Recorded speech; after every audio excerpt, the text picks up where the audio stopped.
First of all, welcome our speaker, Geshe Namdak. Thank you so much for coming. I know how busy you are. It's wonderful to have you here with us. Thank And you very much. Geshe is speaking from Jamyang Buddhist Center, and you can see behind him the beautiful altar. But I want to make just a small introduction because we're recording this talk, and so it's for posterity reasons. Most of you will know something of Geshe Namdak. So, but just to go over the details of his life, it's most interesting. Venerable Geshe Tenzin Namdak first worked as an environmental researcher, having graduated in hydrology. He started studying Buddhism at the Maitreya Institute in the Netherlands in 1993 and took ordination from His Holiness the Dalai Lama before engaging in his formal studies at Buddhist philosophy and psychology at Sirajay Monastic University in South India in 1997. And he completed the entire 20-year Geshe program at Sirajay in 2017 and the traditional one-year Vajrayana study program at Gyume Tantric College in January 2019, and he was the first Westerner to do so. Geshe Namdak was a founding teacher of Sirajay's translator program and a member of the Sirajay's education department for 6 years, and was one of the founding trustees and teachers of CKSL, a center that teaches the Nalanda tradition of Buddhism in Bangalore, and the first director of Shedrum Songdrel Ling, a house for Western monks studying at Sirajay for 15 years. And he's received a great number of teachings from His Holiness and many other highly respected teachers and lineage masters. Has done many retreats and is an experienced teacher in practical and philosophical aspects of Buddhism that he teaches with a great deal of clarity and good sense of humor. And currently he's the resident teacher at Jamyang Buddhist Center in London and also teaches at other centers in Europe and India. So, we're incredibly grateful for you to come and feel quite honored that you're here with us. Can I also say that you're currently engaged in the most interesting series of lectures from Jamyang, and you might like to say something to the audience quickly about that so that they can join you in those lectures. Sure. Yeah. Thank you very much. Thank you, Desmond. Thank you so much. Yeah, I'm happy to be again with my old friends from few years, right, from the UK Buddhist Society. So thank you very much for inviting me again. Yeah. So as you can see, I'm talking from Jamyang Buddhist Center. So we have various courses going on. We have a kind of 5-year program. We have kind of a 3-year program coming up soon, starting in October. So there's kind of more in-depth kind of programs into Buddhist mind science, philosophy, and practice. And we also engage in all kind of more shorter periods of programs, like a few months at a time. So yeah, because it's important to study. It's very important to study. And as Desmond indicated already, I was hanging out for about 20 years in a monastic institution called Sirajay Monastic University. And yeah, to get a little bit idea of the Nalanda tradition in Tibetan Buddhism, so to say, but it's basically based on the Indian form of what we call Nalanda tradition. Yeah, it takes about 2 decades to get a little bit idea about the details of psychology and philosophy. So yeah, we're going to share a few things with you today, and well, about mind and reality. And that's very important in all our endeavors, in all our kind of aspects of life. It's important to motivate as well, and to generate a good motivation or good intention for the activities we engage in, and especially in relation with our mind training towards becoming a better human being. So for that purpose, also try to generate correct motivation for yourself, and well, a motivation that probably you can think, understanding more about mind and reality in order to transform our minds in a particular way to become good human beings and to help others to achieve the same. So maybe we can motivate ourselves for the purpose.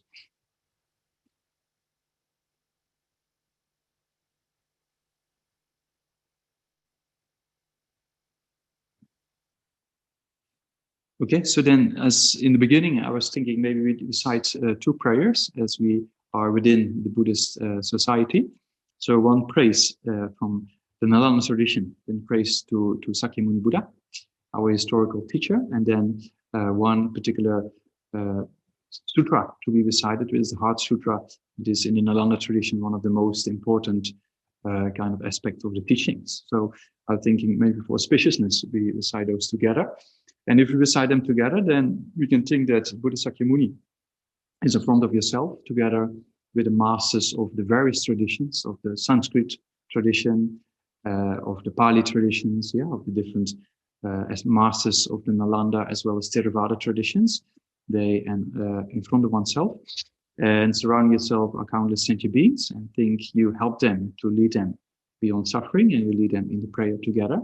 So with that intention, we can recite the prayers together.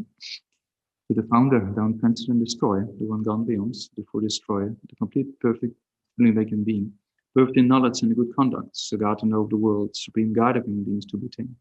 Teacher of God's human beings, to you the complete, fully awakened one, the down cleanser and destroyer, the glorious conqueror, save you from the sucking and prostrating of the founder, down cleanser and destroyer, the one gone beyond, the full destroyer, complete, perfect, fully awakened being, perfect in knowledge and good conduct, so God to know the world, supreme guide of human beings to be tamed. Teacher of God's human beings, to you the complete, fully awakened one, the down cleanser and destroyer, the glorious conqueror, save you from the sucking and prostrating of to the founder, down cleanser and destroyer, the one gone beyond, the full destroyer, complete, perfect, fully awakened being, perfect in knowledge and good conduct, so God to know the world, supreme guide of human beings to be tamed. Teacher and God to human beings, to you the complete, fully awakened one, the down cleanser and destroyer, the glorious conqueror, save you from the sucking and prostrating of when you're supreme amongst humans, you were born in this earth, you played out the 7 stripes, and then said, supreme in this world. You are wise and prostrate. The supreme body is formed supremely pure, wisdom ocean like a golden mountain, flame that blazes in the 3 worlds, winner of the best Lord to you prostrate. The supreme science, face like a spotless moon, color like gold to you prostrate. Prostrate like you, the 3 worlds are not, incomparable wise one to you prostrate. The Savior having great compassion, the crowding having understanding, the field of merit, across the vast ocean. To you, the one content dustness are prostrate. The purity that frees from attachment, the virtue that frees from a lower rounds, the one part, sublime pure reality, the Dharma that pacifies are prostrate. Those who are liberated and show the path to liberation, the holy field, qualified realizations, who are devoted to the moral precepts, to you, sublime community, and virtue are prostrate. Homage to the Supreme Buddha, homage to the Dharma refuge, homage to the great Sangha. To all 3 have devoted homage. To all worthy of respect, bound with bodies, as many realms in all aspects. With supreme faith and pay homage. Do not commit any non-virtuous actions. Perform only perfect virtuous actions. Subdue your mind thoroughly. This is the teaching of the Buddha. A star, a visibration, a flame of a lamp, an illusion, or a dew or a bubble, a dream, a flash of lightning and cloud, see conditioned things as such. For these merits, may all sentient beings attain the rank of all seen, subdue the full faults, and delivered from the South Ocean, perturbed by the waves, aging, sickness, and death. I prostrate to Arya Triple Gem. Thus I heard at one time the Bhagavan was dwelling in the Mars Ridges Mountain. Rajgir together with a great community of monks and a great community of bodhisattvas. At that time, the Bhagavan was absorbed in the concentration, the catechism of a profound perception. Also at the time, the Bodhisattva Mahasattva Arya Avalokitesvara looked upon the very practice of the profound wisdom, and beheld those 5 aggregates also empty in nature. Then to the power of the Buddha, when Vishariputra said this to the Bodhisattva Mahasattva Arya Avalokitesvara, how should any son of the lineage of training who wishes to practice activities of profound of wisdom? He said that, and the Bodhisattva Mahasattva Arya Avalokitesvara said this to the Venerable Shariputra. Shariputra, and the son of the lineage or daughter of the village who wishes to practice activities of profound of wisdom, should look upon it like this, incorrectly repeating all those 5 aggregates also empty in nature. Form is empty, emptiness is form, empty is not other than form, and form is not other than emptiness. In the same way, feeling, discrimination, composition of factors, and commission are empty. Shariputra, likewise, all phenomena emptiness, without characteristics. Unproduced, unceased, stainless, not without stain, and not fulfilled. Shariputra, therefore, in emptiness is no form, no feeling, no discrimination, no composition of factors, no consciousness. No eye, no ear, no nose, no tongue, no body, no mind. No visible form, no sound, no odor, no taste, no object of touch, no phenomenon. There is no element up till in man, including mind element and no mental consciousness. There is no ignorance, extinction of ignorance, and so on, up to no aging and death, and extinction. Similar, there is no suffering, origination, cessation, and part. There is no exalted wisdom, no attainment, and also non-attainment. Shariputra, therefore, there is no attainment. Bodhisattvas rely on dwell perfection of wisdom. The mind without obscuration, without fear. Having completely passed beyond error, to reach the end point of nirvana, and all the Buddhas who dwell in 3 times also manifest complete, unsurprised, perfect, complete life in reliance on the perfection of wisdom. Therefore, the mantra of perfection of wisdom, the mantra of great knowledge, the mantra equal to unequal, the mantra truly pacified all suffering should be known as the truth, since it's not false. The amount of reflection of wisdom is clear. So, Shariputra, the Bodhisattva Mahasatya, should train the found reflection of wisdom like that. Then the Bhagavan arose from that concentration and commended the Bodhisattva. Aryavajasvara saying, well said, son of the lineage, it is like that, it is like that. One should practice profound reflection of wisdom, just like you indicated, and you tell God's rejoice. Bhagavan having thus spoken, the Venerable Shariputra, the Bodhisattva Mahasattva, Aryavajasvara, and those surrounding there entirely, along with the words of gods, humans, asuras, and Gandharvas were overjoyed, highly spoken by the Bhagavan. So then those who are Buddhists, they can take refuge for themselves. Yeah? Sangye Chedan Zoni Sonamla Janjo Bado Dani Gyazo Chi Dagi Jizo Gibe Sonam Dola Penje Sangye Doba Jo Sangye Chedan Zoni Sonam Janjo Bado Dani Gyazo Chi Dagi Jizo Gibe Sonam Dola Penje Sangye Doba Jo Sangye Chedan Zoni Janjo Bado Dani Gyazo Chi Dagi Jizo Gibe Sonam Dola Penje Sangye Doba Shu. Gangi Tuzin is a way, Tavatam Chipamashu, Tamajun, Gotam de la Chatse no. Yeah, so maybe start with one of the quotations of maybe one of the masters of Nalanda praising the Buddha. Yeah, so there, Arya Nagarjuna is one of the masters of the Nalanda tradition. And as you know, the Tibetan Buddhist tradition, where I did my education in, is basically based on this ancient Nalanda tradition of the masters of Indian monastic universities like Nalanda, Vikramashila, Takshila, for example. And one of the great masters of that tradition is Arya Nagarjuna. So Arya Nagarjuna, he praised the Buddha out of a particular purpose. Yeah? So he praised the Buddha, saying that that praise goes like, you moved out of compassion, you eliminate wrong views, you teacher of the sublime Dharma, to Gautam Buddha I pay homage. So it's a very interesting verse because it condenses a lot of aspects of Buddhist teachings. That means that the first line, you moved out of compassion, right? That the Buddha taught these teachings for a particular purpose. Yes, we know these teachings can be taught for particular purposes. So from the point of view of more secular or universal aspects of spirituality. Yeah. So the talk today also will be more in the context of secular or universal nature, because among you there might be people who are Buddhist and there might be people who are not Buddhist. Right? So that's why the purpose of Buddhist centers is not to make people Buddhist, right? It's just to share the knowledge of these aspects of the Buddhist doctrine. Maybe go to the first page. It's nice for me to see people. Yeah, great. So that means that the Buddhist teaching, as I said, can be divided in a threefold kind of division. As His Holiness Dalai Lama often likes to make that distinction, which gives a lot of clarity. That means that among the Buddhist tradition, and also that's true for other forms of faith or religion, right, that we can divide the Buddhist doctrine in three aspects. One aspect talks about science, or mind science, so to say, or psychology, right? And the second aspect talks about philosophy. Okay? And the third aspect talks about the practice, the Buddhist practice. So the first two divisions here of mind science and philosophy, so to say, are or can be presented in a very universal or secular manner.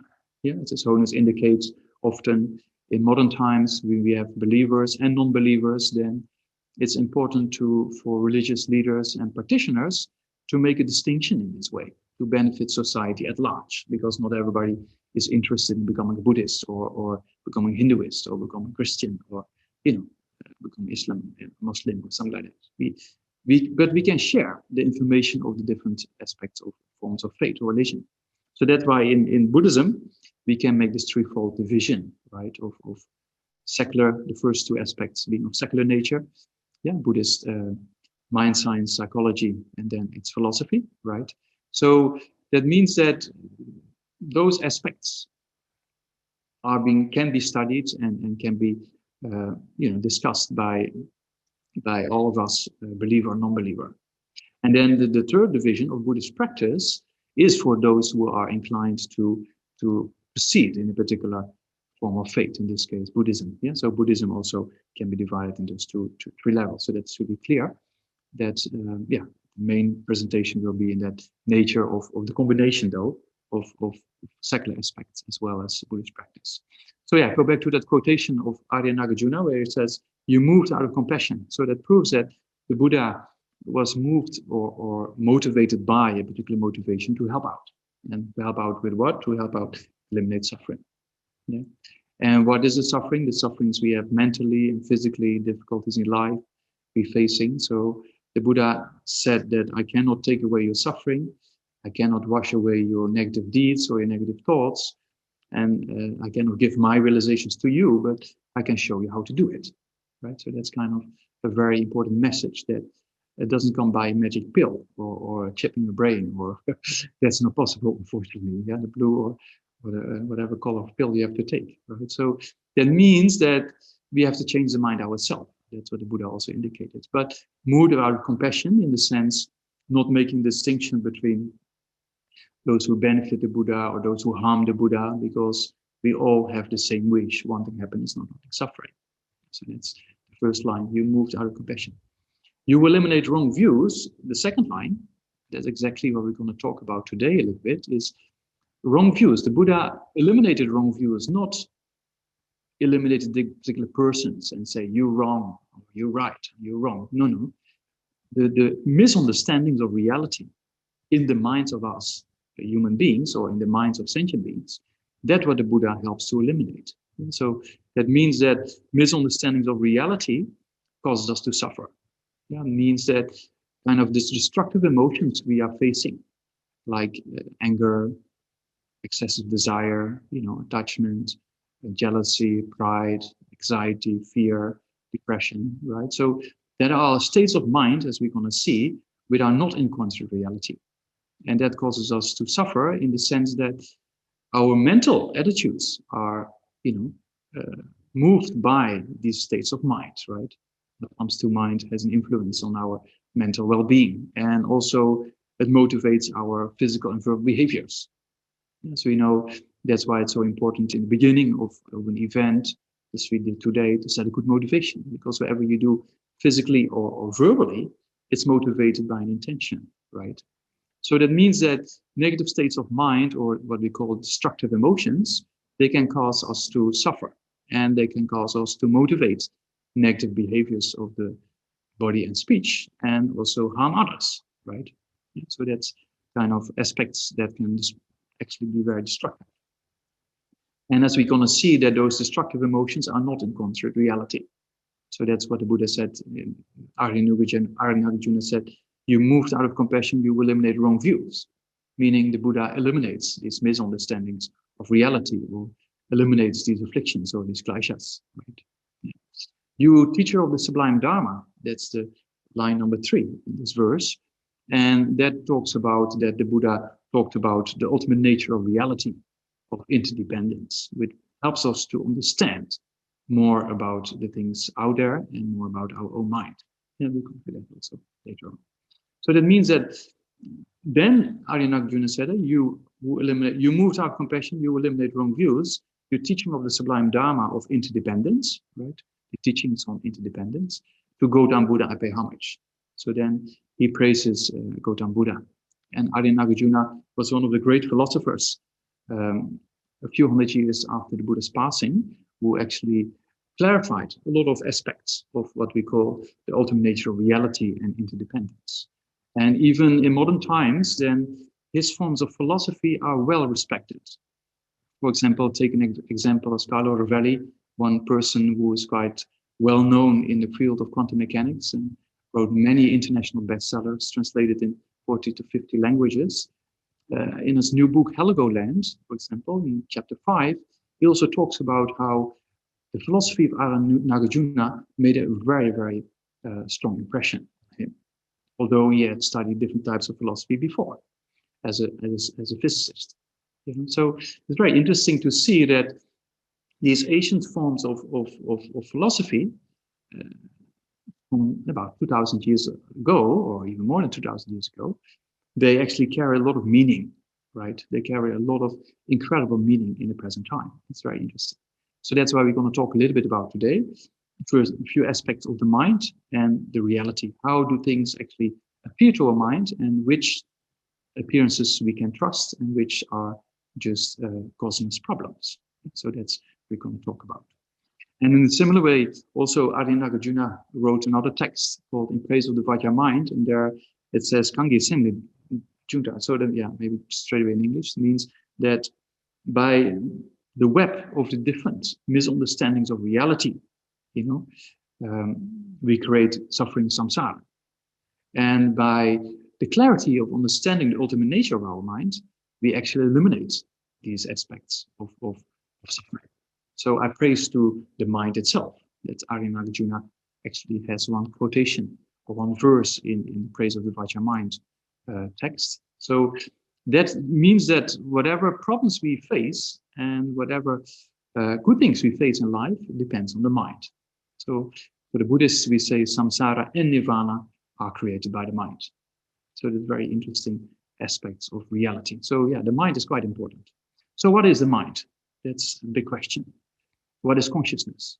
Yeah, that's quite not only a question in Buddhist philosophy and psychology, but also in other forms of faith as well as in science. Yeah, cognitive science, neuroscience, and as well as in the fields of quantum mechanics. It's a very interesting development. What is the relation between consciousness and what has been observed? Yeah, what has actually been appearing to consciousness and what is actually reality? Yeah, and also in the fields of neuroscience, we have a lot of kind of debate going on. Is there something that is consciousness that is not the physical brain? And if so, what is this? And what is its correlation with the physical brain? So there's a lot of research coming up and already been done over the last, let's say about 2 decades, right? About neuroplasticity, about the possibility of change. And also there's a lot of interesting research been done by people like Geshe Davidson about the Olympic meditators, so to say. It's a very interesting aspect of science on what we call neurophenomenology, that the mind has an influence on our physical brain.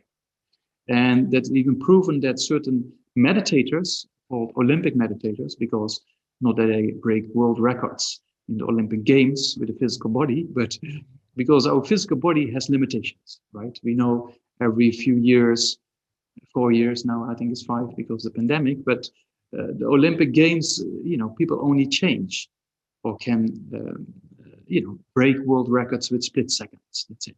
The physical body has its limitations. But when it comes to the mind, then those limitations are not really present. And those who know a bit more about Buddhism, they know it's possible to achieve the state of an arhat. It is possible to achieve the state of nirvana or liberation, or even all the way up to the state of full enlightenment.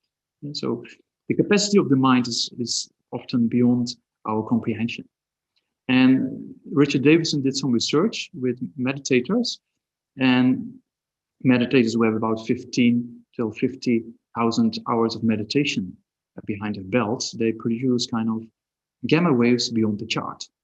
So that means they produce states of consciousness was never measured before in the human brain.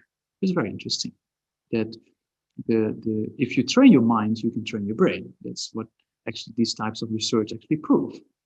And also in the fields of neuroscience itself, we can see the aspect of neuroplasticity, that we can change the mind, right? That we can change the brain, so to say. So yeah, I don't go into too much details of those kind of aspects of the correlation between consciousness and brain activity. There's a lot of research been done in the fields of for example, OCD, obsessive compulsive disorder, right? That in those fields, what is the correlation between a mind training and the change in the brain? Is it first brain activity and then consciousness, or maybe the other way around? And it seems like in researches like them done by Jeffrey Schwartz, that probably both ways traffic is possible, meaning that an untrained mind, a mind that is not capable of training well or subduing the mind, so to say, then there is brain activity, and that causes us to do a particular activity. Yeah, so that means neurotransmitters are released, and that causes us to think in a particular way and act in a particular way. And that's kind of for an untrained mind the case. But if you train your mind, according to this research, then you can reverse that process. In the sense, you can rewire the brain, meaning you practice what he calls a mental attention, or the power of mental force, which we in Buddhism often refer to as the mental factors, alertness and mindfulness, right?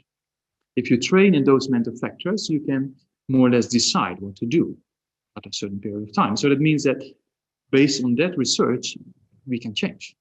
We can rewire the brain, so to say. So that's kind of, if we in Buddhism, we say consciousness is not the same as the brain, but there's a correlation. And the correlation can be two-way traffic, right? For an untrained mind, there's first brain activity, and then consciousness follows. For a trained mind, we can reverse that process, and then first consciousness and then brain activity.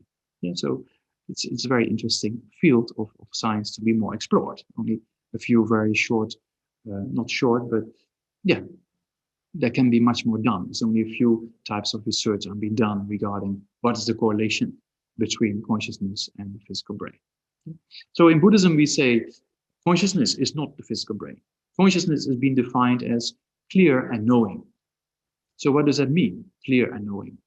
Yeah, so clarity means things can appear to our mind, or our mind has the potential for things to appear. Like, for example, you're looking at the screen, what you see a color and a shape, of different people there, different colors of different people. Yeah, it's very interesting in Zoom. You can see exactly people's living rooms. So you can be quite, you see many things, right? So you can see the color and the shape of the living room, as well as the individual and how the person is dressed, etc., etc. So that means that what appears to your eye consciousness is basically shape and form.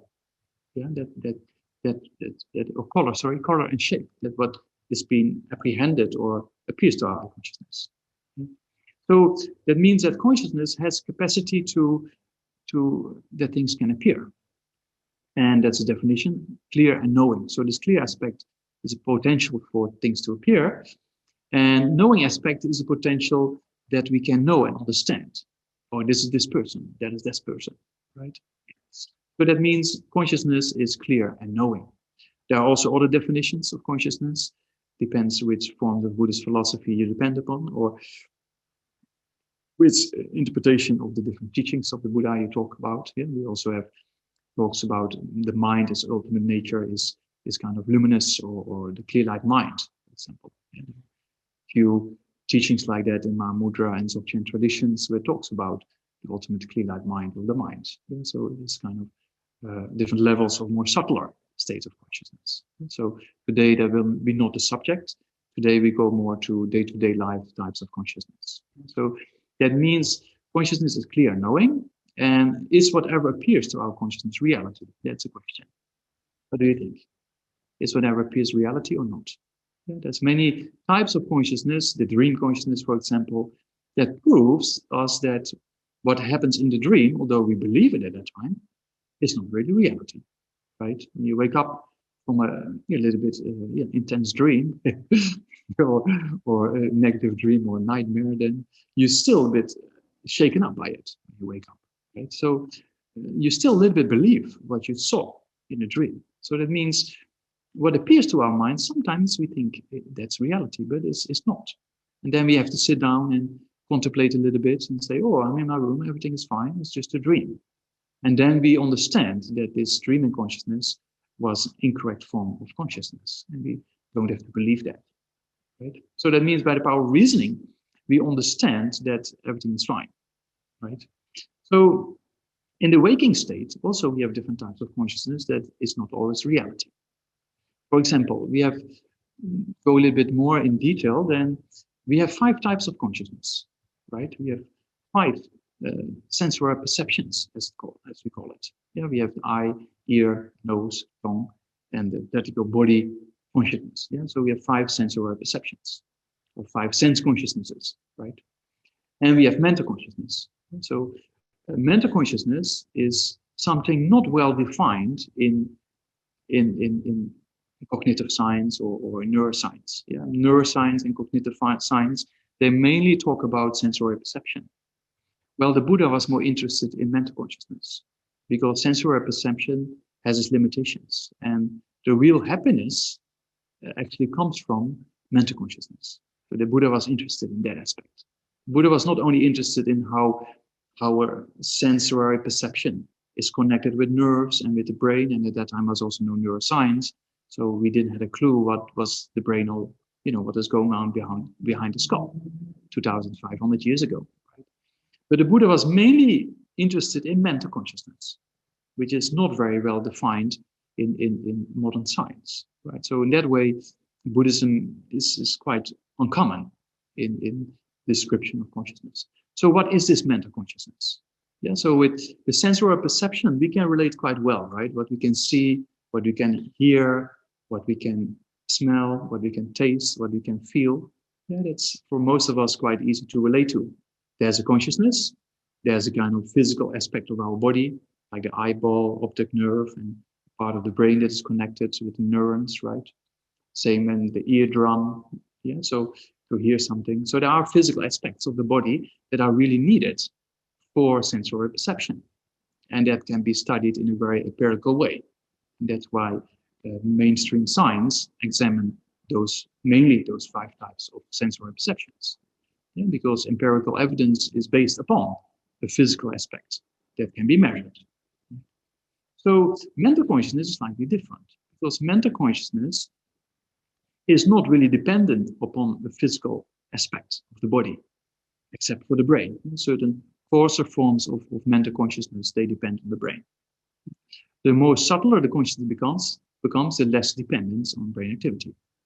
And that, for example, we can see in a near-death experience. A person who passes away in cardiac arrest, in an accident or an operation, the cardiac arrest, within 10 to 20 seconds, the oxygen flow to the brain stops and the brain dies. That's a very controlled environment, if it's in a hospital, that we can measure. Yeah, the EEG goes flat, right? So brain is dead.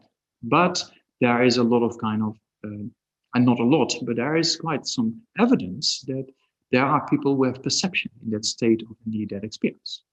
That means that physically or clinically, the person is brain dead. So according to mainstream neuroscience, there's no possibility of valid perception at that time. But there are a lot of cases being examined across the globe in the different cultures that this near-death experience, this NDE, actually some people, they produce perception which is valid. And not only just produce perception which is valid, but that has been examined. For example, in the US, Bruce Grayson, one psychiatrist, in the Netherlands, Pim van Lommen, one kind of cardiologist, who didn't believe in this phenomena. He said, we never learned this in medical school, so it can be the case. But he saw so many cases in the hospitals that he started documenting it. And he comes to conclusions that what people see in that in-between state, that 80 to 90% of what people perceive is actually valid. So that's quite a figure, 80 to 90%. So that means there is something going on, which is not the physical brain, but is consciousness. Yeah, when the person comes back to life, then what the person has perceived at that particular time can be validated, right? So that's been quite well documented in these types of research in the near-death experience. Yeah? So that means there is a kind of a consciousness which is not really directly dependent on the brain as well. So that, anyway, we don't go in that field yet. We just talk about more common forms of consciousness because, yeah, dying we couldn't do any day, one day, but if we die or not when we die, that's the question. But yeah, we're going to talk more about the waking consciousness, so to say. So then we have our day-to-day life consciousness, and we also have mental consciousness. So what is the difference between mental consciousness and sensory perception? Yeah, so before we go into checking how things appear to our mind. So sensory consciousness sees things clearly, as we can see with our eyes, the screen, and the color and shapes. Yeah. If you close your eyes, if you just do the check, you close your eyes, and then you imagine or you try to remember what you saw. So if you close your eyes, you can still fabricate an image of what you saw, right? So that's what we call mental consciousness. And well, a mental consciousness that is conceptual, meaning a mental consciousness that uses a particular mental image, as we call it, like a picture. Yeah, if you close your eyes, you can have an idea how the people were sitting in the living room, how the screen looked like. Right? So that mental image is produced by this mental consciousness, yeah, in a conceptual manner. So that mental image is not actually discrete. And the mental image is not actually the person. If you have a friend or something like that, and you think about a friend, then you think, oh, yeah, this is John, or this is this person, this person. But actually, that mental image is not the person, right? Yeah, you see that? So there's another aspect of our mental consciousness that sometimes things appear reality, but it's not. Yeah, so if you think about a person, you think, this is him or this is her. But actually, it's just the image of that person, right? So that goes a bit further when we take destructive emotions into account, that when you have an issue with a person or situation and you get a little bit irritated, right? or a particular person or situation, then what we mostly do is we either shout or we walk away, right? Yeah, or yeah, it's mostly the more healthy way is not to shout too much. And just if you walk away, then you walk away with the image of this person or situation, right? So if you walk out of the room and you go back home and you think about this person, so what happens? You have this idea, this person is not nice. Why? Because of this reason, because of that reason. This person said this to me, this person criticized me. I'm not like that. I never make mistakes. Mistakes are always made by others. It's always what we think, right? So that means that we create an image of this person, which is actually not reality. We think, I don't like this person because of this reason, because of that reason. You know? So that means the mental image of a destructive emotion like anger is actually, that mental image is just fabricated. It's not the actual person or the situation. Right? So that means that the mental image we have of the person we dislike, we create our own reality in that way. We think this person is bad because of this, because of that. Right? And then also we think that that mental image is that actual person. You see that? Yeah, so that creates a lot of problems. Because that mental image is just created by your own perception. Yeah.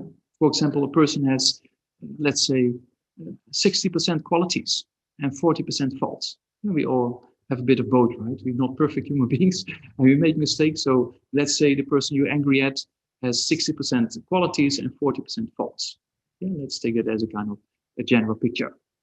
Then when you get angry at a person, you see 90% faults and only 10% qualities, which is not in accordance to reality because that person has 60% qualities, right? And you only see 10 because you mental fabricate this image. The problem arises that you think this mental image is this person. You're convinced that what your perception is reality. And so it's not only a Buddhist principle, because Iron Beck, one professor in psychiatry in the University of Pennsylvania, for example, he says that 80 to 90% what a person perceives in a rage of anger is mentally fabricated, it's not reality. So it's quite interesting that it's not only a Buddhist principle, right? And so you can see the things we generate with our conceptual consciousness is not always reality, and that causes a problem.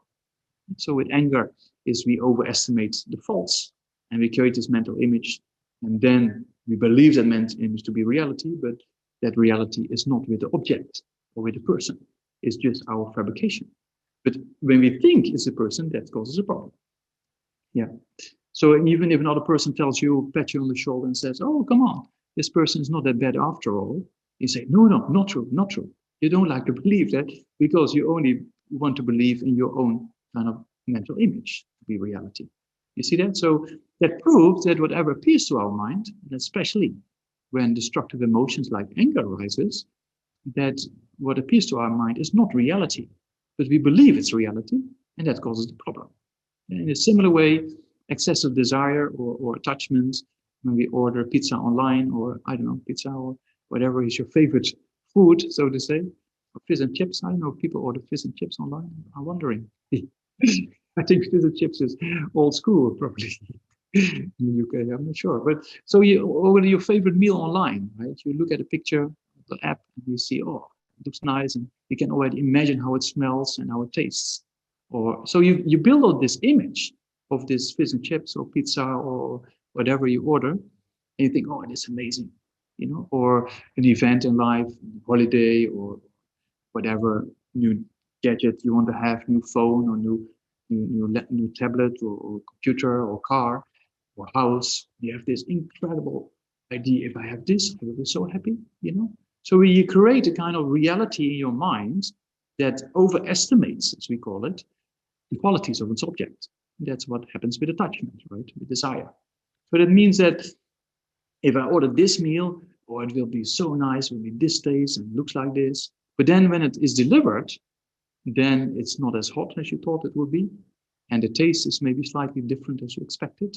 So there's no satisfaction there, because you don't meet the object accordance with your mental image, you see. But that mental image you created yourself is built up with all kinds of qualities you think this object has. If I have this, I will be so happy because of this, because of that. So we create a mental image in our mind, which is not reality. We believe that reality. And then when we meet the reality, we see it's not the same. And it causes a problem because there's no satisfaction. You know? So that's also many pop groups, they come to the same conclusions, right? I haven't found what I'm looking for, right? Or I can get no satisfaction, right? So that means also certain people, to a certain extent, they came to similar conclusions. And that's very true. If you have too many expectations, which is not met, then it causes a kind of, how say, you know, dissatisfaction or you don't meet the expectation, so you're a little bit disappointed. You can see, so we create in our own mind sometimes expectations that are not reality. Yeah, with depression, anxiety, fear is very similar. We create a reality which is not really there, but we believe in that reality, and that causes the problem, you see. And the same with death and impermanence. You know, Buddhists, for you, most of you connected with UK Buddhist Society, so you probably know that there's a lot of talking about death and impermanence and suffering. Okay? So some people might think, oh, all those Buddhists, they always talk about death and impermanence and suffering, they must be so unhappy. Yeah.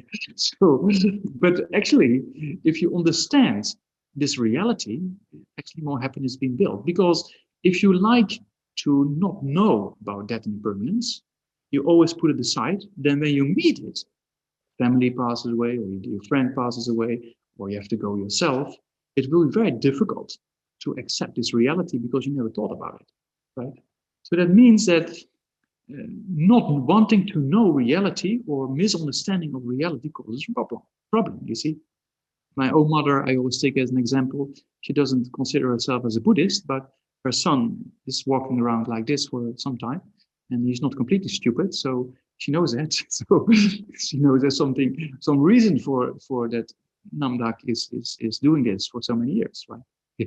So that's why we start reading some books, and then about the spiritual part of Buddhism, and especially also things like death and impermanence, you know. And then when my father passed away, and it went quite quick because of having lung cancer, then sadness was there. Of course, sadness was there. But my aunts and uncles, they thought she will go in depression for months, right? Because they're quite a good relationship. But she actually didn't go into depression. It's very interesting. So I asked her later on, how did you do that? And then she said, you know, we talk about these things possible in life. We all have to leave the body behind one day, right? And that can happen to all of us. So I thought about it a little bit before. So acceptance was there, he said. You see?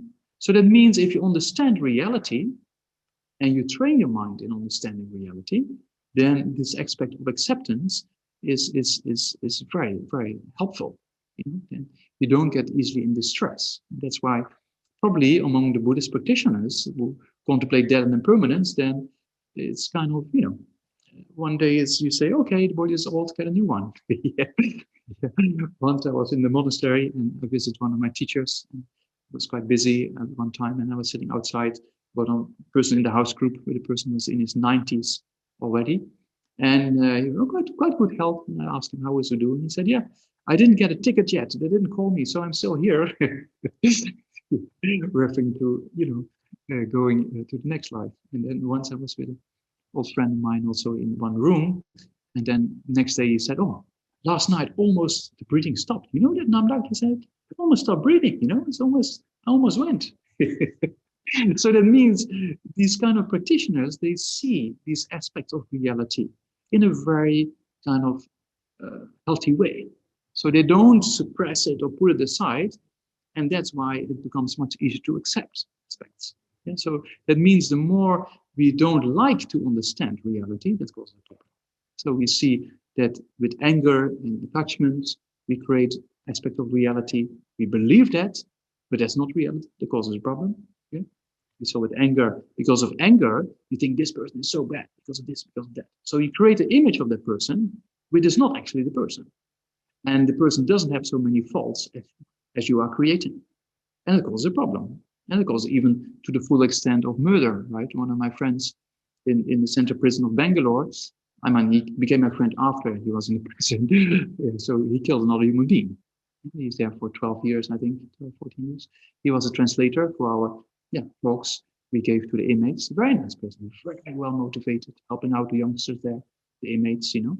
But he said, you know, I made a mistake. For 10, 15 minutes, I was not in control. I killed another human being. I made a mistake. It's very interesting that you can see by the power of mental states, the person created a kind of a crime and harmed another person. Right? But even the worst criminal can change. And we know that from the practice of training of consciousness. Yeah? So that's also true. So that means that these destructive emotions, actually, they create a kind of reality in our mind. And we believe that reality, and that causes problems. So with anger, it causes us not to understand the qualities of others, and it causes us to harm others, either verbally or physically, or disturbs our mind completely. Just 1 or 2 moments of anger can disturb the rest of our day. So that's kind of something to examine, if that's really constructive to follow this anger, or maybe practice patience. Because if you practice patience, your mind is in control. Your mind is at peace. And you can still make the right decision and correct people. If a meeting, 2 people firing, like, verbal abuse against each other, if you also start creating a similar kind of event, then you will never solve the problem. But if you say, "Oh, you're right, okay, you both right, okay," then calm down, and then you talk about it. Right? So that means if you have a mind of patience, it's much more constructive, more in accordance with reality. With strong excessive desire, we also see with this example of making an order online or buying something, that if we expect too much because of our expectations created in the minds, when that reality is not met, then it's like drinking salty water. Right? We never, although we're thirsty, we never stop the thirst. Because we always expect more and more and more. And you can see that. The most richest persons on this planet, what do? Instead of just enjoying life, go and stay in some nice kind of quiet place and enjoy life. No. They have billions of dollars, but they don't want to have a quiet life. Now they want to go to space travel. Put themselves in a rocket and fly a little bit up and then come back again. And spend all the money. And then have all the G-forces on your body is probably very tiring. So that means people looking or substance abuse, same thing. People looking for more things or never satisfied. They look for some happiness. But that happiness is not really to be found in external aspects, because you can see there's no satisfaction. Whatever drugs you take, whatever money you have, whatever wealth or fame you have, that doesn't imply happiness, right? So the happiness comes from within. That's why the Buddha was mainly concerned about mental training. So that means that the happiness comes from within means to subdue your mind, to counteract these forms of destructive emotions.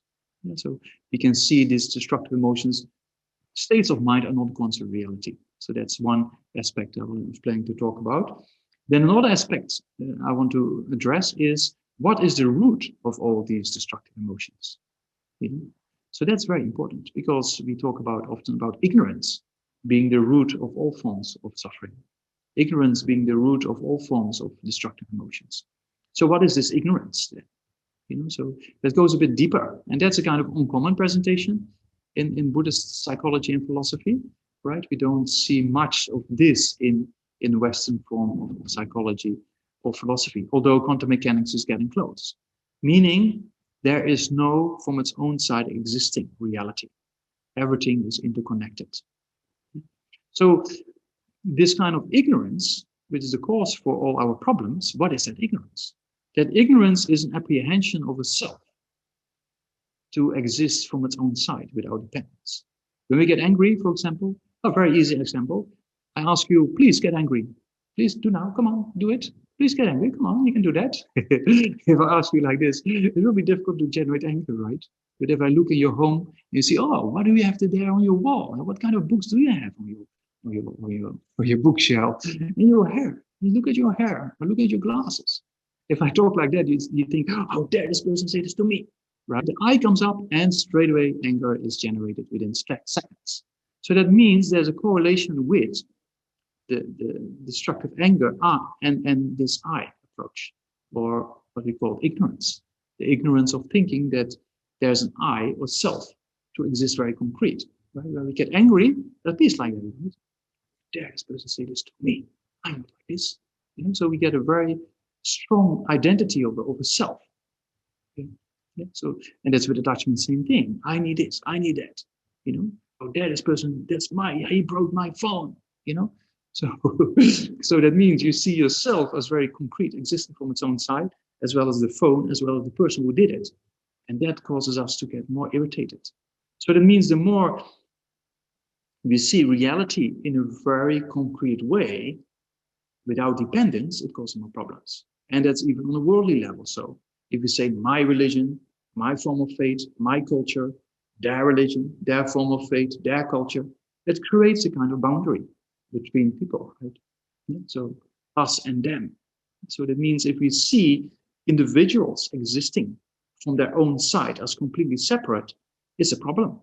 You know, that's what the Buddha already 2,500 years ago talked about. That you know, this aspect of understanding reality of the self is very essential, because all afflictions are rooted in its kind of ignorance. In a similar way, another example, when His Holiness Dalai Lama met with one patient and one psychologist, and then psychiatrist, sorry, and then this person was depressed. So His Holiness asked the person, why? Why are you depressed? His Holiness sometimes quite direct. And then she actually said, you know, I'm depressed. And then someone says, okay, who is depressed? She said, I. Where's the I? You know, then she said, here. You know? And I pointed at the chest. And then someone asked, is it round or is it rectangular? And she couldn't really answer. And then someone said, oh, just look, close your eyes and just move it from the right to the left. Yeah, she did it. And she said, oh, it disappeared, she said. It's very interesting. That means that this I, we think, you know, it's a very concrete aspect of reality, but actually if you look for it, you cannot really find it. So that's a very uncommon presentation, as we know in Buddhism, when we talk about selflessness or the empty of the self. There's a conventional body, there's a conventional mind, there's conventional consciousness. We hear, we think, yeah, but there's no from its own side existing self as such. And the apprehension or appearance of this from its own side existing self causes actually these destructive emotions to arise, as we just saw with the example of anger, right? Yeah. And even for me, a very interesting personality in science is a physicist called David Bohm. David Bohm is into quantum mechanics, right? It's a very interesting movie, very infinite potential. It's very interesting. He made a very interesting comment in that movie, that he said this self-deceptive thought or this self-identity we have creates problems in our society, power, security, you know, us and them. But actually this self-deceptive thought, this self that we're talking about, is just a show. It's not really there. But a very convincing show, and that's why people take it as an apparent reality. Exactly the words of a scientist in quantum mechanics. Very interesting. And David Bohm, because of this insight of understanding on the quantum level that nothing exists from its own side, and the correlation between subatomic particles is of much more importance than the individual particles, and to understand the process. So he calls about this kind of wholeness, and then says we have to connect. We all live on the same planet as human beings, right? So we have to solve environmental problems together, because we are all interconnected. It's very interesting comments. And this solving issues in the world, we need this wholeness, as he indicates. That means we need to understand interdependence or dependent origination, right? So that's what the Buddha also talked about 2,500 years ago, when I just quoted the quotation of Arya Nagarjuna. You move without compassion, you eliminate wrong views, you're teacher of the sublime Dharma, right? So teacher of the sublime Dharma is exactly referring to this reality of interdependence. Because if everything is interdependent, if we're all interconnected, there cannot exist anything all by itself, right? So in that way, we can see that there is no from its own side existing I, so to say. It appears very clearly to our mind when destructive emotions come up. But the question is that a reality or not? Yeah, we know that when the mental image of a person appears, or when we're angry, we know already, we saw that mental image we fabricate in our mind is not a person, right? So we believe it's a person, and it causes a problem. With strong desire or attachment, we also saw the mental image we create about our object of attachment is not actually the object, but we think it is, and it causes a problem. So in a similar way, strong desire and strong aversion or anger is kind of the root cause of to get a disturbed mind and to experience suffering. But it's all rooted in this self-deceptive thought, as David Bohm calls it, or a self-identity. Yeah? So that means there is an I that appears very solid when we get angry or when somebody criticizes us, right? But the question is, does that I exist the way it appears or not? And so in quantum mechanics, also we know what appears to our mind is not reality. It's much more a process than individual parts, right? Yeah, so in a similar way, this self appears very concrete, but actually, if you examine it, you cannot really find it within the process of body and mind. So that's very interesting, because that self, if you understand that reality, that is a body and mind, there's no place for concrete from its own side existing self, that actually helps us to understand that these destructive emotions, they use these building blocks of concrete reality of I, my this, my that, So if that falls away, then these destructive emotions will also lose their roots, right? So that proves, according to the Buddhist interpretation, that if you eliminate ignorance, you will eliminate the causes for suffering, right? Like anger, attachment, jealousy, pride, jealousy, anxiety, fear, same thing. Yeah? So they're all rooted in this concept of from its own side existing I and mine.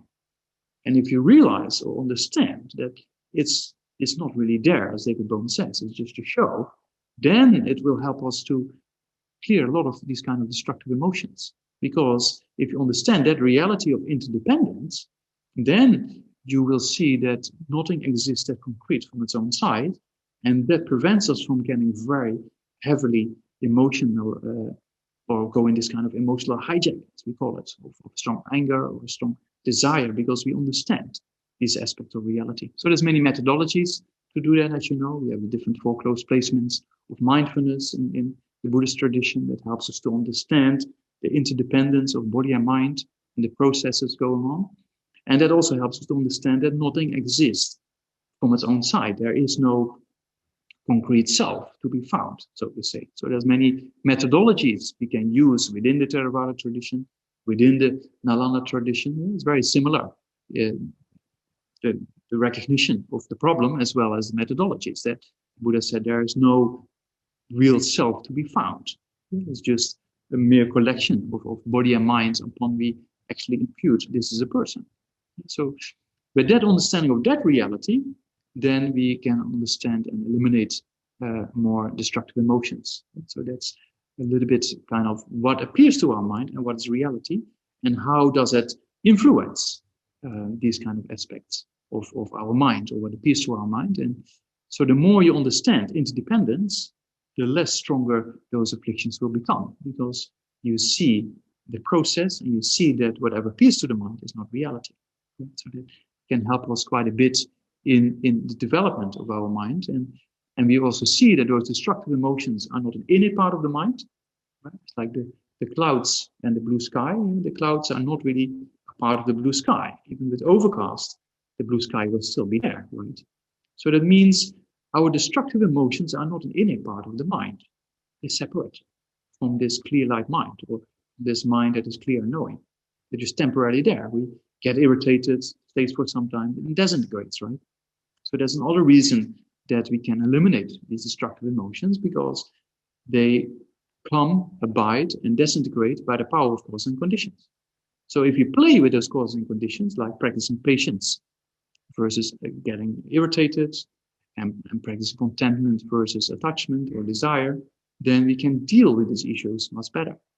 And then if we understand this ultimate nature of reality, that will help us to cut down all afflictions, because it's all rooted in this concept of I am mine, to see the self as from its own side existing kind of entity, which actually is not really there. If you check your body, check your mind, you cannot really find it, right? So on a conventional level, there's a body, there's a mind, but there's no what we call inherent from its own side existing I or self to be found. So if you understand that aspect, then these destructive emotions will lose their kind of potential. Yeah. So that's a little bit, I think, for today. Don't make it too long. I think it's more important to have questions than answers, because I lived in a monastery for 20 years, and most of the time is spent in philosophical debate, meaning a kind of discussion, a very structured way of using epistemology as the language to analyze different aspects of reality. So yeah, if there's questions, then maybe we can spend some time on that. Yeah, regarding reality or destructive emotions or both, then yeah, feel free to debate me or to ask a question.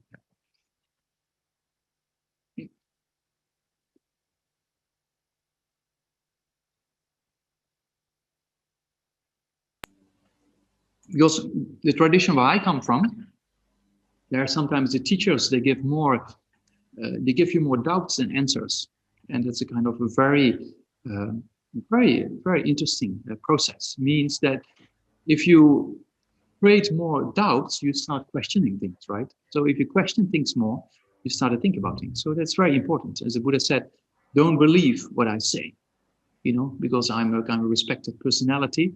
You venerables and scholars don't believe what I say. You have to analyze like you examine gold. In the early days, you have to rub it down or break it down and melt it to make sure it's pure gold, right? So in a similar way, the Buddha said, examine, don't believe, So that's a very uncommon aspect. Yeah, there was one question I said. Sarah, is there a question? Yeah.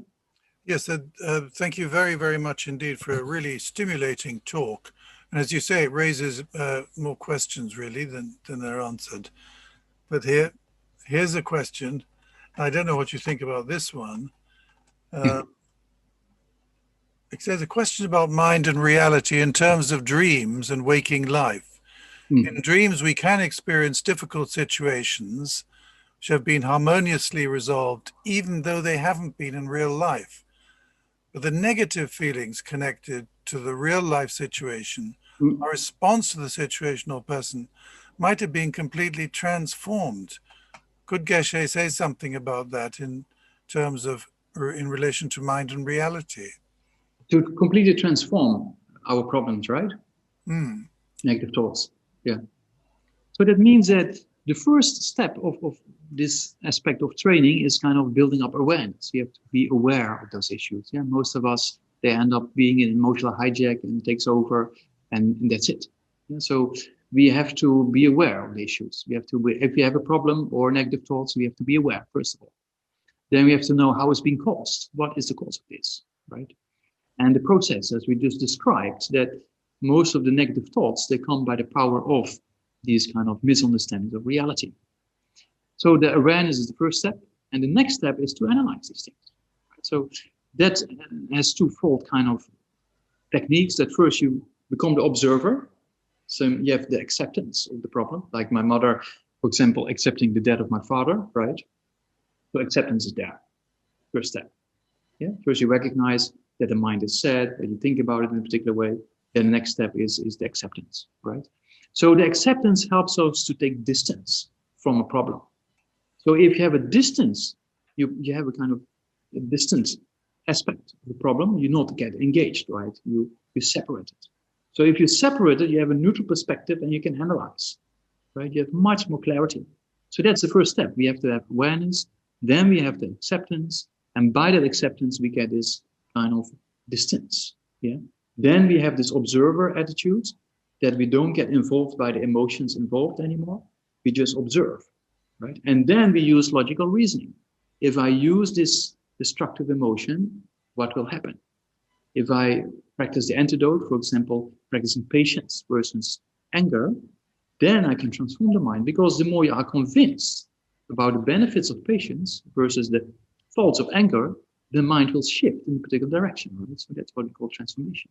Yeah, so there's a few steps there. So there's awareness, first step, acceptance, second step. Then you have to be the observer. You don't get involved, because otherwise you lose the clarity. You have to analyze with a clear mind, and then you analyze, what does this destructive emotion do to me? Is it beneficial or not? If you do that over a sustained period, periods of time, then it's possible to train the mind, because by the power of habituation, we can transform, right? Yeah. So that's, if you take it into scientific terms, then the more probabilities you generate in your mind stream of generating constructive forms of consciousness in these mental trainings, the more possibilities will be there for these probabilities to become manifest. So it's a matter of time and habituation in this process. Yeah. Yeah. Thank you very much. One of the things that people talk about is, when they get angry, it happens so quickly. Because in one minute they feel normal, the next minute they're furiously angry. Just like that, So those processes take, there's no time for it to put in. At that time, yeah. Yeah, that's true. So that's why that awareness is very important, because otherwise it becomes this emotional hijack and it's beyond our control. And then it's better to go for a walk, Then it's better to relax, do some physical exercise, talk with another person you like to talk to, forget about it, right? And then when you forgot about it, then with a neutral perspective, you look at it and you analyze. So the more you analyze, the stronger your habituation becomes, right? The stronger your habituation is, the next moment, there's a motorcycle coming by, you can hear that? So the person on the motorcycle being quite noisy, he thinks, everybody likes this because I like it. So he makes more noise. You see, that's attachment, right? The person thinks, oh, this is kind of amazing, but not everybody likes it. Yeah, anyway, it's a detail. But so that means that if you have this anger, right, and you're convinced about the faults, and you analyze it well over time, what I said, the potentials will be stronger, and you will observe more. You be the observer, you be more aware, and then you can change the mind. If you're overpowered by anger in this emotional hijack, then it's too late, right? So you have to learn to be the observer and tackle it with this kind of reasoning, because then your mindfulness training becomes stronger. You will remember your contemplations about the faults of anger versus the qualities of practicing patience. And I've seen people change, not over 1 or 2 days, but over years, right? So people who are very easily getting very annoyed, but then with mind training over a few years, they're able to subdue the mind much, better than before. Yeah. So that's possible. It's time. Yeah, it takes time. Yeah. I think that's the key, isn't it? You've got to give it time, because people think, oh, I can do it in a matter of months or weeks. Yeah. Because then you get discouraged and then you give up. And then, then you give the victory to the afflictions instead of being the victorious person yourself over the affliction. Yeah. Well, another question here. By letting go the self, you eliminate the destructive emotions and suffering. Do you also eliminate the constructive emotions and happiness? Aren't they both sides of this false reality for a self to experience? I don't really know how we can enjoy life without this self. Yeah. So the self, there's a conventional self is still there, right? We're thinking, we're listening, we're talking about things. Right? But the self exists, doesn't exist in an inherent way. That's what we're talking about here. So that distinction has to be clear. There is a self, but not existing inherently, right? So that has to be very clear. Because the merely imputed self, so to say, or the conventional self, which goes from now until nirvana has been achieved, that continuity of consciousness will remain. So in that continuity of consciousness, what happens, all the contaminated aspects of the afflictions over time, that gets eliminated, right? But the pure consciousness remains. And that pure consciousness is full of happiness. So that happiness, the contaminated form of happiness ceases also, but the non-contaminated form of happiness remains at the time of nirvana, right? So that means that the conventional continuity of consciousness remains, but this conventional consciousness of nirvana is free of afflictions. So it's free of causes of suffering. So only happiness is left. Yeah. This is an interesting question, this one. Okay. He says, first of all, he wants to thank you. So thank you for this amazing talk, so fluent and eloquent in explaining. He said, I agree with all that's said, but want to ask, isn't it also important to have a solid sense of self as well as see its ultimate illusory nature? For example, one may need a strong sense of identity as a Buddhist monk to do decades of dedicated training, or a psychotherapist, athlete, or whoever one needs a strong sense of themselves as that professional identity to excel at their skill or craft in order to be of service in the world. So it's a semantic problem. Yeah, because it's true. Also, we have, like, as a monk or as a spiritual practitioner, I'm going to do it, right? I'm going to achieve enlightenment. I'm going to achieve nirvana. That's very important, that determination. But if you say, I'm going to do it, I'm going to become a Buddha, this I, what is that I? That's the question, right? So that means my stream of consciousness is separate from your individual streams of consciousness, right? So the mere collection of my aggregates or the mere collection of my body and mind, then I say, I'm going to do this, right?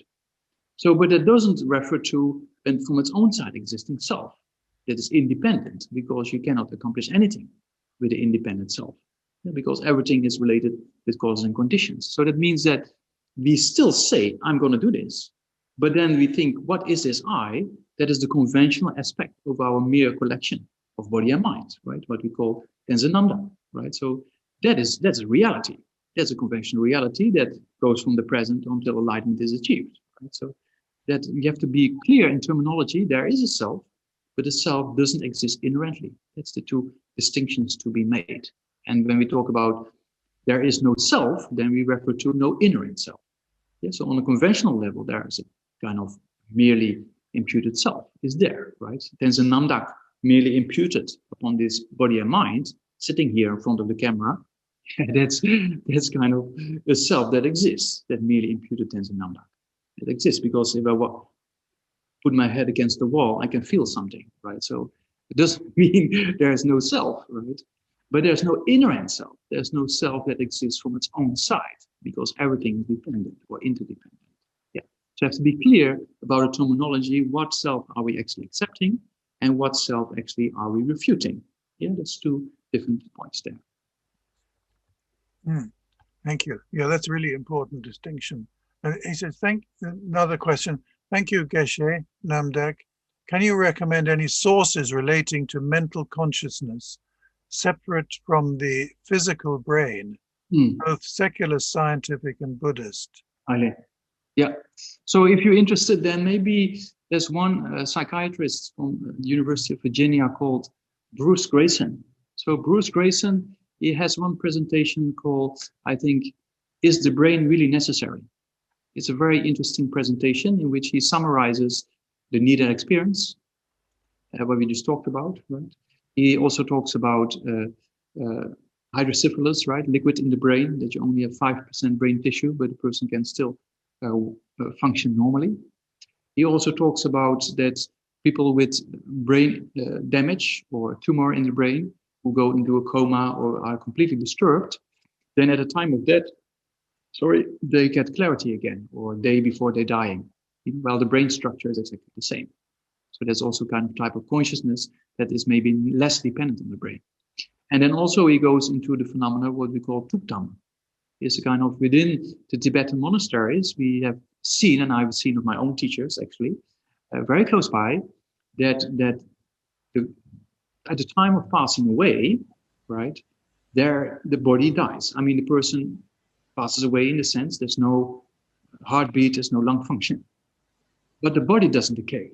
That's a very interesting point. That means that there's quite a few cases who sometimes person is dead. The doctor comes and says this person is clinically dead, right? But then if the body doesn't decay, the temperature is a bit hotter than here in London. So we talk about 25 to 30 degrees centigrade, right? If the body doesn't decay within a day or two, or starts to smell within a few days, or a week, or 2 weeks, or 3 weeks, and we had one case recently in Göttingen Monastery in April with 37 days, then something is going on, right?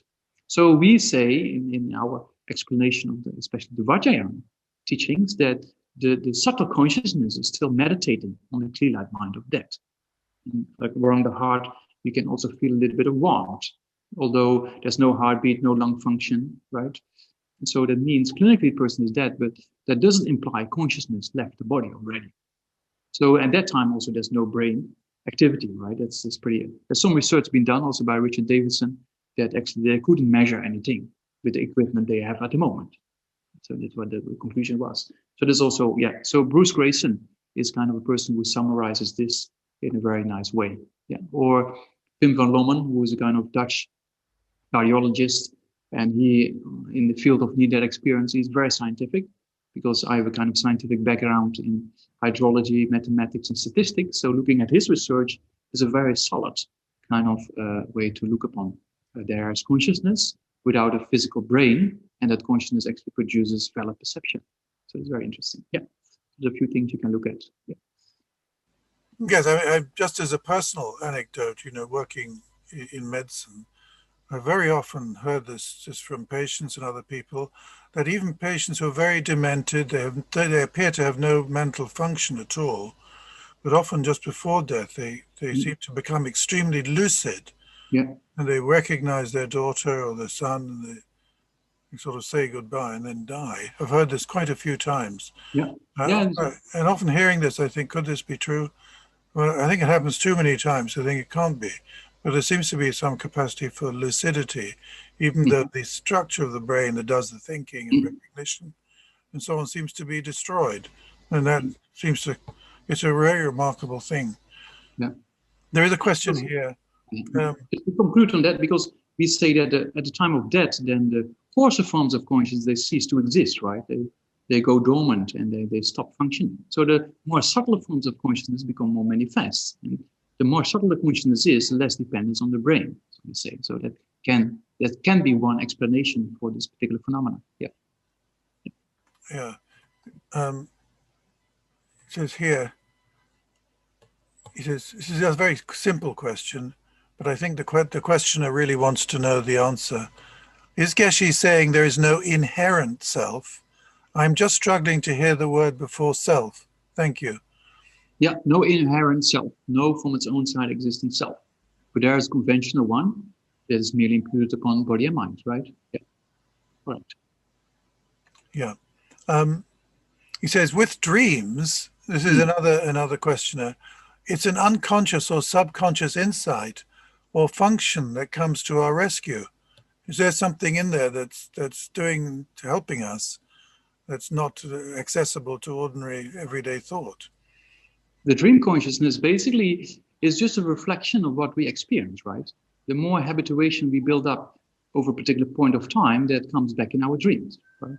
But it means that in a similar way, if you look at a screen, you close your eyes, you can remember the screen, right? The more you concentrate, the more you can remember. So the more you habituate to the screen, the more you can remember. So that means that if you close your eyes, the consciousness of perceiving the screen stops, right? But that doesn't mean that information is lost. Yeah, so this is very difficult.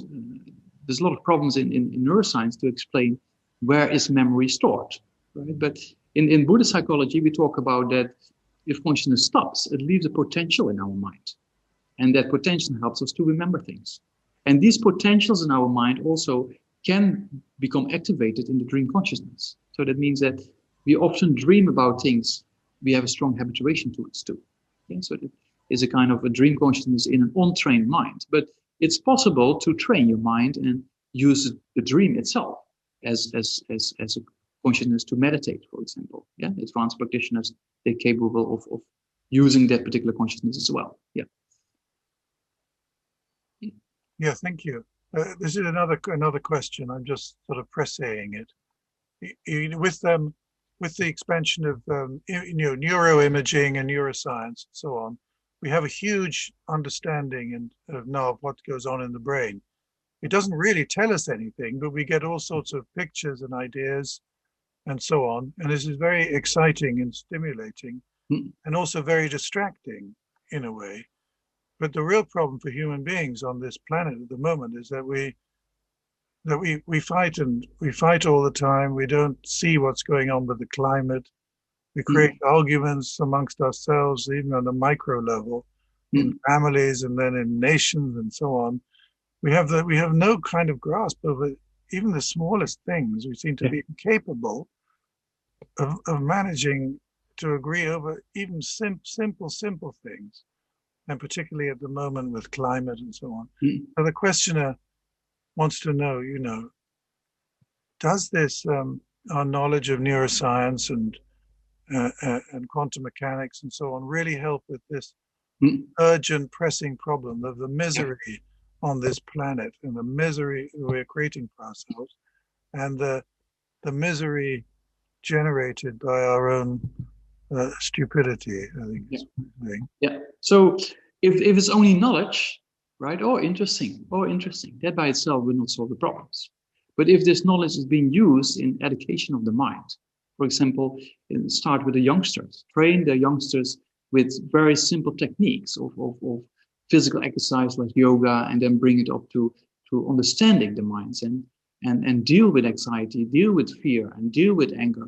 So this is lacking in modern society. And I think there's a great need for that, because we have an incredible external development, which is also needed to a certain extent for having a comfortable life. But if there's no internal development, something is lacking.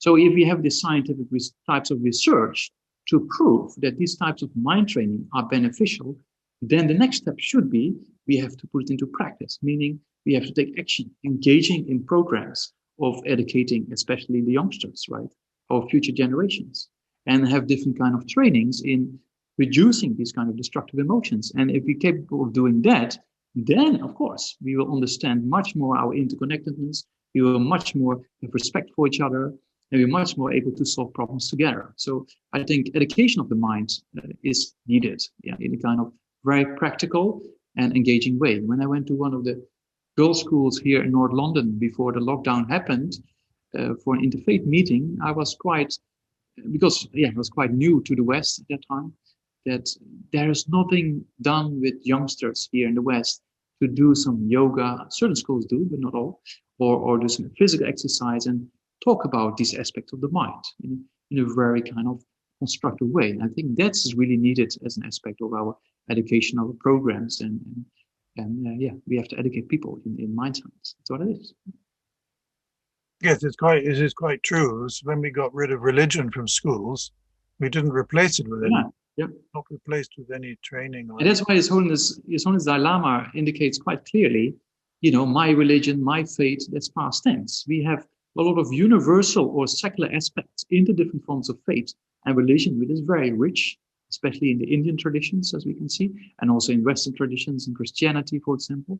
So we can use those types of mind training and present them in a very secular, universal way, nothing to do with religion, nothing to do with the form of faith, but just mind science, and that people get the benefits from that. And that's really needed. Yeah, that puts it into perspective, doesn't it? Yeah. And here's a question. It seems that physics understands reality or self as quanticized, yet entangled or interconnected. And I see the power in the potential of alignment, but what is the spaces in between? It's a question I don't actually understand, but perhaps you do. What is the space in between? What is the correlation? What is this, as David Bohm calls it, the quantum potential, right? So it's very simpler. But similar, what David Bohm talks about, quantum potential or the implicate order, mean there's something we don't really understand yet, but the process we can correlate what we cannot understand and what we actually can measure. In a similar way, we don't really understand consciousness, but we can measure its correlation with our physical brain. So in a similar way, on the quantum level, we can see, and also here in London in UCL, for example, there's some research going on in this field, that what is in between the particle aspect, meaning this quantum potential, what is that? So one of our colleagues in that field, he told me that they're gonna produce the research soon, and it will be very interesting to see the publication of what is this quantum potential, what is this implicant order, so to say, behind the scenes. Yeah. So we cannot completely understand it, but we can measure its correlation with our physical world or with the world we can empirically understand. Yes, so the concept or the idea of implicit order is absolutely central in a way to all this. Could you say just a few words about that? I mean, we have to, in science, we have to understand that we don't know everything. And we have to be open to new ways of research. Even in neuroscience, the brain is extremely complicated. We just started the whole science of neuroscience. Same quantum mechanics is very new. So we shouldn't expect we understand everything. And there's most of the neuroscientists and in quantum mechanics, physicists in quantum mechanics that say we don't really understand what's going on. So we have to understand that there are realities or dimensions we don't understand yet. But the correlation with those dimensions, we can slowly come to understand, right? So a similar way as consciousness and the physical brain, a similar way this quantum potential or this implicate order, as David Bohm describes, there's many other interpretations possible as well. But there's just a lot of research needed still. And also probably what might be of great benefit is when scientists meet with philosophers and West as well as Eastern philosophers and discuss these issues. To see and to understand a little bit more of these types of reality. Well, there don't seem to be any more questions here. Okay, perfect. But can I thank you very much for a very stimulating talk? Yeah, thank you. I hope will encourage us to practice and to go deeper into these questions in ourselves. And also, could I encourage people to have a look at the Jamyang website, have a look at that, because Geshe Namdak has been doing a series of talks, most interesting, and an interesting one coming up. I don't know when that one is, Geshe, with the famous... yeah, we don't know yet. It's not confirmed yet. We still have preliminary talks, but yes. We have also a project called Science and Wisdom Live. Science and Wisdom Live. That's another project of Jamyang where we, have dialogues with the scientific world, so to say. So there's also a website, sciwislive.com. Or you just do search Science and Wisdom Live, or you look at the Jamyang website, then down below, in the top of the bottom of the homepage, then you find also aspects of this Science and Wisdom Live project. Yeah, so the dialogues between our kind of contemplative traditions together with modern scientific kind of persons. Yeah. Thank you. But there's one last question here, and I'm fascinated by quantum mechanics, as says the questioner, and would like pointers on how to find out more about this in relation to Buddhism. Many thanks. Yeah, so it's quite new. But there's not much written yet about the correlation between the two, but there's some dialogues going on and more dialogues following. Carlo Raleigh, for example, maybe you can look at that book. It's a book called Helgoland. It's a very clear presentation of a very traditional way quantum mechanics, and then in chapter 5 he relates it with Nagarjuna's philosophy of interdependence. It's very interesting. Yeah, so Carlo Rovelli, and the book is called Helgoland. Yeah, thank you very much, and let's hope we have continuing dialogue on this, because it's so important for us to get a grip on this and to work with it and explore. But I thank you very, very much for a really fascinating and most enjoyable evening. Thank you. Yeah, thank you, Desmond, for inviting me, and Odin for organizing it, and all other people from the Buddhist Society for organizing this and all other incredible events for the benefit of the people who are interested. So thank you all so much, and all the people coming today. Yeah, thank you very much for your interest, and then yeah, let's see. We probably meet again somewhere on Zoom or somewhere in reality. Yeah, in a more reality, so to say. Yeah. Okay. Thank you so much. Thank you very much. Thank you. Thank you. Yeah. So maybe we dedicate. I was thinking for those who are still around. Yeah. So maybe dedicate. Sorry, it's kind of a bit late, but yeah, what to do. So maybe think as we generate correct motivation, then we talk about things and then try to dedicate for particular purposes, meaning not only to understand reality, right, but also to generate kind of compassionate attitudes, or may this compassionate attitude of love and kindness and compassion and wisdom generate in the mind of all sentient beings, including the world leaders and politicians as well. So maybe we can dedicate in those two lines. Janjo Semjo Rinpoche Magye Pana Giguchi Keba Nyamba Meba Yangone Gonde Bawa Tony Tawa Rinpoche Magye Pana Giguchi Keba Nyamba Meba Yangone Gonde Bawa. Okay, thank you so much, everybody, and then see you soon. Hope in a more real reality than Zoom. Yeah. Okay, thank you. Thank you.